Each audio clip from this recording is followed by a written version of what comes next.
বিরোধী ছাত্র আন্দোলনের নেতা কর্মীদের ওপর হামলার অভিযোগ উঠেছে পুলিশের বিরুদ্ধে। মঙ্গলবার রাত 11টার দিকে পটিয়া থানার সামনে এ ঘটনা ঘটে। এতে আহত হন অন্তত 20 জন। তাদের উপজেলা স্বাস্থ্য কমপ্লেক্সে ভর্তি করা হয়েছে। শিক্ষার্থীরা জানান, দীপঙ্কর নামে এক ছাত্রলীগ নেতাকে ধরে পটিয়া থানা পুলিশকে দেয় এনসিপি ও বৈষম্য বিরোধী আন্দোলনের নেতারা। পুলিশ ওই ছাত্রলীগ কর্মীকে গ্রেফতার না দেখানোয় তারা নানা স্লোগান দিতে থাকে থানার সামনে।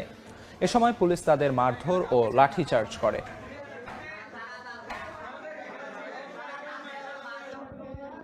আমাদের ছেলেরা যখন বারবার বলতে থাকে যে তাকে গ্রেপ্তার করার জন্য, পরবর্তীতে ওসি কিছু স্ল্যাং ল্যাঙ্গুয়েজ ব্যবহার করে আমাদের ছেলেদেরকে বলে যে এগুলো তারা, সাথে বেশ কিছু স্ল্যাং ল্যাঙ্গুয়েজ ইউজ করছে এবং আমাদের ছেলেদেরকে আটকায় রেখে প্রায় 7-8 জনকে হামলা করছে। ওসির নির্দেশে প্রায় 8 থেকে 10 গাড়ি পুলিশ এসে আমার ভাইদের উপরে হামলা চালায়।